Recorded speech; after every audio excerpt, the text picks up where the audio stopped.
Bom dia, gente. Nossa videoaula de hoje será sobre modelos atômicos e algumas das partículas subatômicas. A gente vai falar dos modelos atômicos mais conhecidos, a gente não vai falar sobre todos, ok?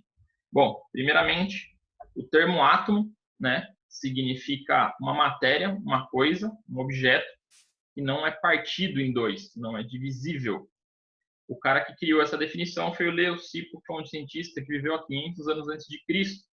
Ele acreditava que a matéria podia ser dividida até chegar numa parte tão pequena que não teria mais como ser dividida. Então, ele criou essa ideia, batizou isso de princípio da descontinuidade e criou, portanto, a teoria atômica. Depois desse cientista que viveu 500 anos antes de Cristo, o próximo cientista que resolveu falar sobre os átomos foi o Dalton. Ou melhor, teve outros cientistas, mas um dos mais renomados, né, que conseguiu fazer grandes descobertas dentro desse assunto foi Dalton, que viveu em 1800, ou seja, quase 2.300 anos após a ideia inicial do átomo ter sido criada. Nesse momento, Dalton, conforme ele estudava a matéria, ele criou 5 princípios para descrever o átomo. Ele falava que toda a matéria do universo era constituída por átomos, certo? Que os átomos, eles eram indivisíveis e permanentes, eles não podiam ser criados nem destruídos. Hoje, a gente sabe que isso não é bem verdade, que átomos sim podem ser criados ou destruídos através dos processos de fissão ou fusão nuclear, como que acontece no Sol. Mas na época que ele propôs a teoria, isso não era descoberto ainda. Outro princípio que ele descreveu foi que todos os átomos de um determinado elemento químico possuem propriedades idênticas, são como se fossem cópias um do outro, né? Todas as propriedades são idênticas se for o mesmo elemento químico. Uma alteração química, portanto, de acordo com ele, consiste basicamente numa separação ou numa reorganização entre átomos que já existem. E por último, a quinta hipótese que ele colocou foi que os compostos são constituídos de átomos e elementos físicos em diferentes proporções fixas. Por exemplo, água. A água, uma molécula de água para existir, precisa de 2 átomos de hidrogênio e 1 átomo de oxigênio. Então, essa proporção fixa criaria uma molécula de água. Outra curiosidade é que, de acordo com a teoria de Dalton, para ele o átomo era uma esfera maciça. Tem muita gente que compara a teoria dele falando que ele comparava o átomo com uma bola de bilhar, uma bola maciça e indestrutível. Bom, depois dele, o segundo cientista que teve renome falando sobre isso foi Thomson. Thomson, ele continuou estudando as propriedades, acreditou fielmente no que Dalton tinha falado, e através de alguns estudos com energia, né, ele conseguiu perceber que o átomo possuía cargas elétricas em seu interior. Então, ele não era apenas uma esfera maciça. Dentro dele tinham partículas carregadas de energia. De acordo com Thomson, essas partículas, né, eram chamadas de elétrons. Então, ele, Thomson, criou o termo elétron, ele que descobriu isso. De acordo com ele, esses elétrons eles ficavam incrustados em cima dessa esfera maciça, formando como se fosse um cookie, vamos dizer assim, né? um bolinho com gotas de chocolate, sendo os elétrons as gotas de chocolate, e todo o resto do cookie sendo a parte positiva. Então, ele pegou a teoria de Dalton e meio que adaptou ela. Ele criou um modelo que foi conhecido na época como pudim de passas, que é esse modelo onde a gente tem a esfera atômica e nela incrustado várias outras esferas menores representando os elétrons com carga elétrica negativa, ok? Bom, depois desse cara, o próximo cientista renomado que continuou os estudos em cima dos átomos foi Rutherford. Rutherford, ele, através de estudos utilizando a radiação, ele conseguiu perceber que o átomo não era inteiramente maciço, tinha partes ocas dentro do átomo. Ele conseguiu perceber que o centro do átomo era realmente maciço e denso. Então, ele descobriu que existia um núcleo no centro do átomo e ele disse que toda a área em volta desse núcleo, que era onde ficava concentrado as energias negativas, era chamada de eletrosfera. Eu vou tentar espelhar para vocês, gente, um exemplozinho, né, do modelo atômico dele. Vamos ver se vocês veem. Tudo bem? Então, essa foi a experiência dele. Essa caixinha que eu mostro para vocês aqui, ó, ela basicamente tinha uma partícula radioativa dentro, numa caixa de chumbo, que é o único material que consegue isolar a radiação. Conforme essa caixinha era aberta, a radiação que estava dentro desse material conseguia ser emitida como se fosse uma linha de energia. Essa linha de energia foi direcionada na época, né, até por Rutherford, uma lâmina de ouro. E ele percebeu que conforme a radiação batia na lâmina de ouro, ela tinha comportamentos diferentes. Percebeu que algumas vezes a radiação passava direto na lâmina de ouro, como se nem existisse nenhum objeto ali na frente. Algumas vezes ele batia e era refletido para a direção opostas, e algumas vezes ela era desviada, né, e como se batesse em alguma coisa meio de relance e fosse para uma outra direção. Então ele disse que quando a energia passava reta no material, ela estava passando pela eletrosfera. Então não tinha nenhum objeto com massa ali dentro para que a energia conseguisse bater e ser desviada ou refletida. Então ela passava no vazio, no vácuo, né? Por isso que ela ia reta. Algumas vezes ela batia e era refletida porque ela colidia com alguma coisa sólida, densa, que ele falou que era um núcleo, de acordo com o experimento dele. Em algumas vezes a radiação era desviada, porque ela passava próximo, né, a algum elétron de carga negativa e essa energia sofria interação pelo elétron, desviando o curso dela para uma outra direção. Então ele percebeu esses comportamentos e através dele é que ele conseguiu dizer que o átomo era feito através de 3 partículas fundamentais. Mentira, né? Não foi ele. Ele propôs 2. Ele propôs o próton, né? E ele falou que tinha alguma outra coisa pesada no núcleo que ele não chamou na hora, mas outro cientista propôs depois, que era o nêutron. Então, quem descobriu o elétron foi basicamente o cientista anterior que eu comentei para vocês. Foi o... Esqueci o nome, foi o Thomson. E ele propôs os prótons, ok? Parar de compartilhar agora. Bom, seguindo a nossa aula, gente, uma outra coisa que também foi proposta por Rutherford na época foi que os elétrons eles estavam em constante movimentação ao redor do núcleo, eles não estavam parados igual se acreditava, eles ficavam orbitando. Então, se a gente fosse comparar alguma coisa, ele disse que os átomos são parecidos com o nosso sistema solar, onde o núcleo seria o Sol e os elétrons seriam os planetas que orbitam ao redor desse Sol. Então ele disse, né, que tinha uma esfera maciça lá que era o núcleo e os elétrons ficavam circulando em volta dele. Então aquele modelo famoso que é utilizado até hoje para fazer representação de átomos, foi ele que propôs. Eu vou compartilhar a tela novamente para vocês verem como é que fica esse modelo dele famoso. Esse modelo aqui que eu estou falando, gente. Ok? Como eu falei para vocês, posteriormente, né, eles vieram a continuar estudando e descobriram que dentro do núcleo não existia somente as partículas positivas. Existiam partículas que aparentemente tinham peso, mas não tinham nenhuma carga. Chamou essas partículas de nêutrons.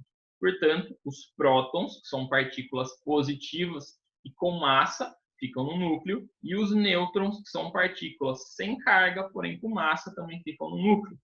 E ao redor desse núcleo ficam os elétrons, que são partículas que têm carga negativa, porém não compreendem massa nenhuma, ok? Bom, agora sim eu vou parar de compartilhar e vamos continuar falando. Bom, outra curiosidade foi que mais para frente os estudos de Rutherford se juntaram com os estudos de Bohr e eles criaram 3 postulados sobre a movimentação dos elétrons. Primeiro, eles afirmaram realmente que os elétrons descrevem órbitas ao redor do núcleo, eles giram circularmente em volta do núcleo. Depois, eles falaram que os elétrons se movimentam-se nessas órbitas estacionárias e nesse momento eles não emitem energia, eles simplesmente ficam circulando ali, apesar de ter carga negativa, mas eles não liberam energia nenhuma, eles estão estáveis ali dentro. E por último, ele disse que quando um desses elétrons recebe energia de alguém, ele acaba trocando de posição. Então, de certa forma, Rutherford com Bohr criaram a descrição das camadas eletrônicas e eles descobriram que um átomo existem vários, é como se fosse uma cebola. A gente tem um núcleo e várias cascas em volta. Cada uma dessas cascas abriga uma quantidade X de elétrons, ok? Para um elétron trocar de parte dessa casca, para ele dar de um lugar que ele está para a parte superior, ele precisa receber energia de alguém. A gente chama esse movimento de receber energia de estado excitado. Então, quando o elétron entra no estado de excitação, ele recebe energia e consegue ir para uma camada superior. fazer um exemplo bem bizarro que eu sempre uso para explicar isso, que eu acho fenomenal, gente, é o seguinte. Imagine você, como eu, assim, um bom pobre, se a gente recebesse uma grande soma de dinheiro. O que a gente faria com o dinheiro? Provavelmente a gente viajaria para a Europa, viajaria para os Estados Unidos, viajaria para algum lugar legal para gastar esse dinheiro. Quando o dinheiro acabasse, infelizmente a gente teria que voltar para a nossa casa, ok? O elétron, de certa forma, se comporta da mesma maneira. Quando o elétron recebe energia, que é como se fosse dinheiro para ele vai viajar, ele vai para as camadas da frente. Quando esse dinheiro acaba, que no caso é energia, quando a energia acaba, ele é obrigado a voltar para a posição original onde ele estava. Só que aí mora uma curiosidade muito interessante. Todo átomo tem um tamanho distinto, portanto, o tamanho dessas camadas de cebola são diferentes em cada átomo. Tem átomos que a distância é menor, tem átomos que a distância é maior, então essa distância varia muito. Sempre que um elétron teve essa energia, ele ficou excitado para trocar de camada, quando ele volta para a camada onde ele pertencia, ele libera uma determinada energia. Essa energia funciona em função ao comprimento da distância que ele percorreu. Portanto, ele libera como se fosse uma energia própria que cada elemento possui a sua, tipo uma marca digital de um elemento. Se a gente pudesse observar essa energia, a gente vê que cada comprimento de onda gera uma cor de energia diferente. Então, é como se cada elemento tivesse uma cor específica. A gente consegue observar essas cores específicas através de uma brincadeira famosa chamada teste de chama. E a gente coloca alguns elementos químicos em contato com o fogo para receber energia, para que quando os elétrons saiam do lugar e voltem para a posição, eles mudem a coloração do fogo. Então, o fogo que a gente acha geralmente que é de uma cor só, na verdade, muda em função do elemento químico que eu estou queimando. Um outro exemplo um pouquinho mais caseiro que a gente consegue observar isso, gente, é o seguinte. O gás de cozinha, quando está novo, né, o fogão está limpo, ele tem uma coloração azulada. Então, a gente acende a chama fica azul. Quando o nosso fogão está sujo, né, ou o gás está acabando, né, e a gente consegue pegar mais impurezas do fogão, a gente percebe que essa chama muda para a cor de laranja. Isso acontece porque todos os alimentos, ou 99,9% dos alimentos que a gente consome, tem sódio. E o sódio é um dos elementos químicos metálicos que conseguem fazer essa alteração na coloração do fogo. A cor característica do sódio é a cor de laranja. Por isso que quando seu fogão está sujo, a chama que sai da boca do fogão, ela muda de cor, exatamente pela sujeira, pela presença do sódio na sujeira do fogão. Tudo bem? Bom, continuando um pouquinho, eu vou fazer um compartilhamento de uma outra tela para vocês verem como é representado os elementos químicos na tabela periódica e onde que a gente consegue algumas informações dele. Vocês estão vendo a tela bonitinha aqui? Espero que sim. Então vamos lá. Geralmente um elemento químico é representado por uma letra maiúscula ou, em alguns casos, uma letra maiúscula e uma minúscula do lado, certo? E embaixo do elemento químico na tabela periódica costuma vir o nome do elemento. Não necessariamente a letra que representa o elemento tem que ser igual ao nome. Afinal de contas, o elemento, a letra dele, o símbolo que foi escolhido para ele, se baseia em latim. Então, alguns elementos têm nome diferente em latim, então a letra do elemento não bate com o nome do elemento.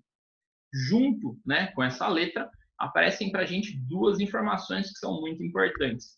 Um número, geralmente, que fica em cima, que é um número inteiro, no caso desse hidrogênio que eu estou mostrando para vocês é 1, e um número quebrado que fica embaixo. O número que fica em cima é denominado número atômico. Esse número é igual à quantidade de prótons que um determinado elemento tem. Enquanto o número quebrado, o número embaixo, que geralmente é maior, esse é um número, representa o peso atômico, que seria como se eu pegasse o elemento e colocasse em cima de uma balança e visse quanto que ele está pesando. Esse peso é a somatória de duas propriedades. É a somatória da quantidade de prótons mais a quantidade de nêutrons que um determinado elemento tem. Ou seja, é uma informação, né, de caráter duplo que a gente recebe. Para a gente descobrir quantos nêutrons existem em um determinado elemento químico, basta com que eu faça o número menor, o número de cima, o número atômico, menos o número de massa atômica, ou peso atômico, que é o número maior embaixo. No caso do hidrogênio aqui, se a gente fizer um menos o outro, vai dar um número quebrado, próximo de zero. Então, quer dizer que a maioria dos hidrogênios, né, não tem nenhum nêutron dentro dele. Outra observação engraçada é o seguinte, fala assim, professor, se essa é uma medida exata de nêutrons mais prótons, por que o número está quebrado? Sendo que a gente não pode ter, por exemplo, meio próton dentro de um átomo. Justamente porque esse número é feito através de uma média entre os elementos químicos que a gente tem. Imagine o seguinte, a gente pode ter hidrogênios com nenhum nêutron, a gente pode ter hidrogênios com um nêutron, a gente pode ter hidrogênios com 2 nêutrons e assim por diante. Ou seja, a quantidade de nêutrons varia, em determinado átomo tem uma quantidade diferente. Os cientistas, na hora de determinarem o peso atômico, eles fazem uma média para ver. Por exemplo, 20% dos hidrogênios não tem um átomo, nenhum nêutron. 10% tem 2 nêutrons e os outros 70% tem nenhum nêutron, tem 0 nêutrons. Para a gente descobrir o peso atômico, a gente faz a probabilidade vezes a quantidade de nêutrons que a espécie tem e soma elas. Por isso que é um número quebrado. Bom, em outros elementos da tabela periódica fica mais perceptível a gente ver a diferença. Só no hidrogênio que acaba não percebendo. Mas, enfim, a informação está aí. Outra curiosidade que eu não havia comentado é o seguinte. Para um átomo existir, ele precisa ser eletricamente neutro. A quantidade de prótons e a quantidade de elétrons, precisa ser idêntica. Então, se esse cara tem um próton, obrigatoriamente para ele existir, ele precisa ter um elétron. O número é sempre igual de prótons e elétrons. Tudo bem? Bom, partículas fundamentais então são essas três. Próton, positivo e pesado, nêutron, sem carga e com peso, elétron, sem peso e com carga negativa. São as três partículas subatômicas. Na época em que os cientistas propuseram, essas eram as únicas partículas que existiam dentro do átomo. Hoje, a gente sabe que existem partículas menores ainda que essas, são os quarks e outras mais, os positrons e assim por diante. Não vou entrar em detalhes agora, isso fica para uma próxima aula. Espero que vocês tenham entendido tranquilamente a matéria. E é isso aí, gente. Obrigado e tchau.